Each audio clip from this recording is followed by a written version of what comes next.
Hi, everyone. I'm Joel. I'm a co-founder of 3 Bucks Labs and Ceramic. And today I'm going to be talking a little bit about kind of our learnings on building a different identity system and how that kind of relates to DAOs and decentralized collaboration in general. So the last couple of days, I've been thinking a bunch about Web of Trust. And so Web of Trust was this idea back when public key cryptography was invented, that you would have public keys and you would use those to go to like key signing parties where you essentially meet other people, sign their keys, and then basically create this handshake. And then you can, based on that, create this kind of web of trust. So you can trust like a third party that might have like been signed by some of your friends or something like that. And so this was like an early idea of like how we could like establish decentralized trust in a way. But this hasn't really taken off. It's used in some smaller communities, but like obviously it's not on a global scale at all. And I think one of the reasons for this is that it kind of ritualizes the mechanism of like deciding who you trust into like one very specific kind of ceremony or ritual. And really, if you think about like how humans establish trust, it's much more dynamic. It's like very diverse in the ways we trust each other. It's like we do a bunch of different ways we interact and build trust. And so if we want something like the Web of Trust, where we can just look at the graph of like individuals, see if I trust someone based on like their interactions with my friends or with some organizations, we really need to rethink about like what this kind of trust relationship is. And so in order to do that, we need a more dynamic way to kind of model the interactions between individuals online. And so this is something that we've been like looking into, and like how can we actually store this type of data about these user interactions. And we need to have the data be cryptographically verifiable, so we can actually like trust that this data that the users generate actually becomes something that we can like look at after the fact and like be sure that that's what actually happened. So in order to achieve this, we need some kind of crypto data, right? So crypto data, I would define as some kind of data that's cryptographically verifiable. So you can think of a file of an IPFS. It's like you verify that through the hash function. A contract on Ethereum, you have like mutable state, but kind of chunky if you just want to implement like one contract, you need to sync the state of the entire blockchain, all of the contracts on there. A JWT is like a JSON object with a signature, and it's used like you can verify that someone, the person signed it that actually you think signed it, but there's like no decentralized protocol to sync these, and it's also like just one signature on top of something. And so I think if we really want to achieve this kind of dynamic web of trust, we need kind of mutable data objects, like mutable crypto objects, and they need to have like a persistent identifier that you can use to always get the latest state of this object. They need to be like cryptographically access controlled. So public key cryptography, and we also need them to be scalable. Like I shouldn't need to sync the state of all data in the network to just verify the state about what you said about me, for example. And so I think if we can get this type of crypto data object, we can start making the entire kind of base layer of the internet verifiable, and that's how we really can achieve this kind of this web of trust based on user interactions. So this is what we've been building towards with Ceramic. So in Ceramic, we have this concept of streams, which is essentially this type of mutable data objects. We have an auditable commit log, so we can see like the changes over time. And we process the events in this log and derive a state, what is like the current version of an object. And these streams are cryptographically access controlled using DIDs, decentralized identifiers, which is a W3C standard for representing an identifier or and public keys for a user. And it's actually getting a bunch of adoptions in various decentralized protocols. And so with a stream in Ceramic, we have this mutable pointer called a stream ID, which the stream ID is always the same, but it always refers to the latest state of a Ceramic stream. And we can also use it to point to like particular versions, so like an older version of the data object. And so if you think about this web of trust graph that we talked about earlier, there's a bunch of different types of interactions we would want to represent, and all of them might not be like representable with one type of data. So we actually introduced an abstraction called stream types, which allows developers to create custom event processing logic and like custom conflict resolution. So you can see here in the stream that in the image, we have a genesis commit. It's like when the object was created. And we have anchor commits, which basically is a proof that this thing was published, and you basically publish the hash on the blockchain. So you get this, you can see like when things happen. And signed commits is, of course, the signatures from the user's identity. So with this primitive, I think we can start building something that's like a sovereign web, where all of the data that's generated is controlled by and owned by users, and it's not locked into like any particular platform. So I think there's three main points that with the sovereign web is really important and really ties well into the DAO space. And this like identity is built in, so we can see who authored what, and like so like if you contribute something to a DAO, you can see like, okay, that was done by that identity that's tied to like a specific Ethereum address, and we get like this authenticity built in. And Cryptodata, these like mutable objects, they're boundless, meaning they're not tied into like any particular nation state or any particular organization. They're not siloed inside of someone's database. They're open to sync and like read by any application. Another interesting point is we can start creating a linked data graph. So back in the day, there was actually this project called the Semantic Web, which tried to take, instead of like linking HTML pages together, kind of the view version of the internet, they wanted to take the linking of data on the internet one step down and link actually the kind of databases on different servers together. And so like provide mappings between data.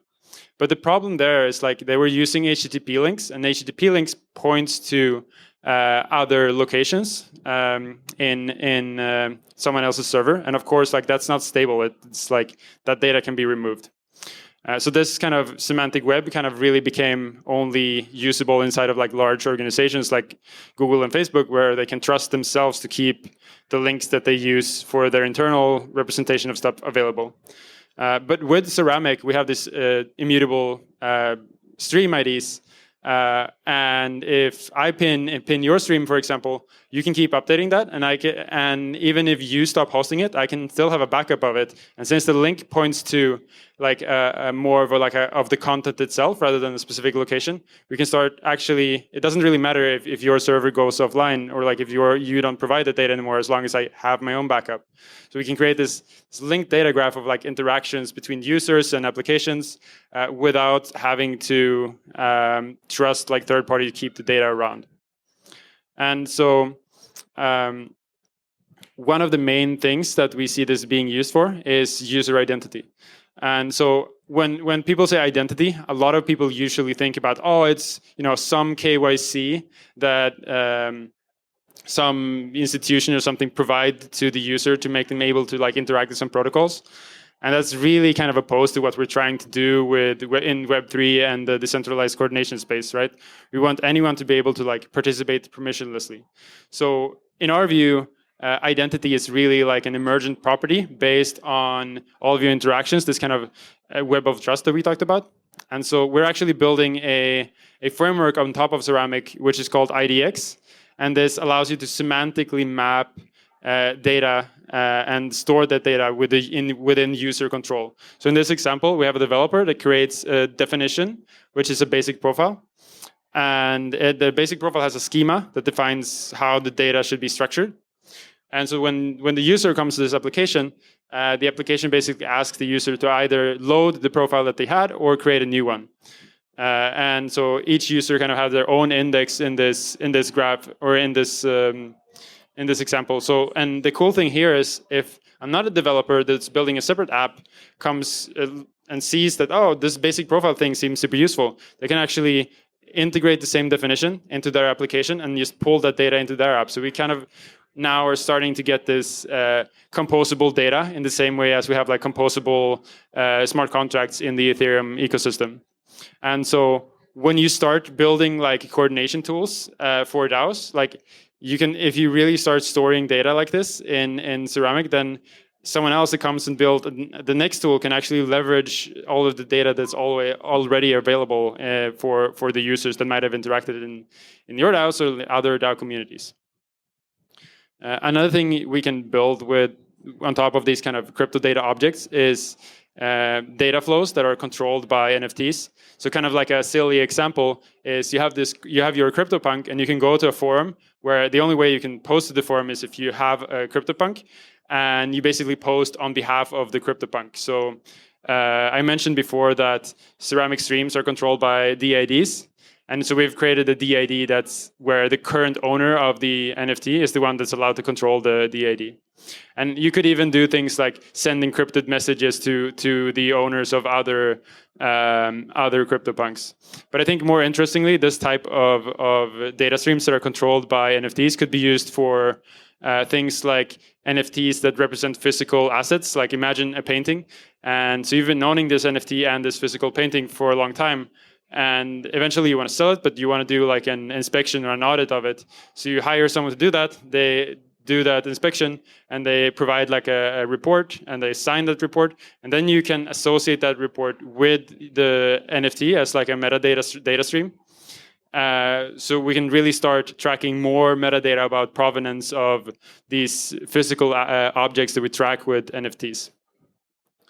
And of course, like this data that we add will also be tied to your general data identity, not just like the NFT, right? And so with this kind of tools, we can start creating not like a heterogeneous web of trust where the trust relationships are not defined as one interaction. They're actually defined as like whatever interaction is happening in particular apps. And so to give you some examples of like some projects that are kind of in the limit between like Web 2 and Web 3. So you have like SourceCred, which is looking at your GitHub contributions, your interactions on like forums and the chats, and then computes a score, and based on that distributes tokens. Or Coordinate, which you have like every week you say like who you worked with and they assign a score to like how well they contributed. And Snapshot, which you like vote but off-chain. Like all of these tools like start generating user data, and users put data into their systems. But the data is kind of still stored not verifiably in their servers and like locked in there. So like if these types of applications can start putting data into like a more open data system, like if they put it in Ceramic, the data becomes open source. And now like a new tool that's tries to innovate can actually leverage the data in existing applications and build something new. And like we can actually start coordinating much better, I think. And so Boardroom is actually an example of this, where they are using Ceramic to store users' comments and ideations about like what the DAO should be doing. And they're stored in a way which is like cryptographically verifiable that the user actually was the one that like authored that comment.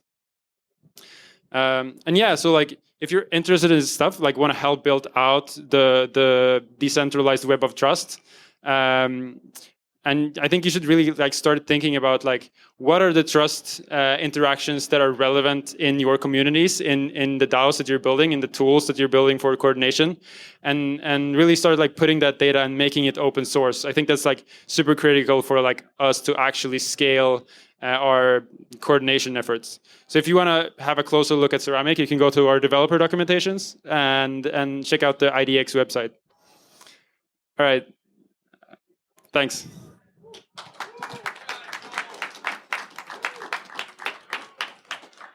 Awesome, Joel. Appreciate it, man. Sweet. Do you guys have any questions? Again, feel free to come up.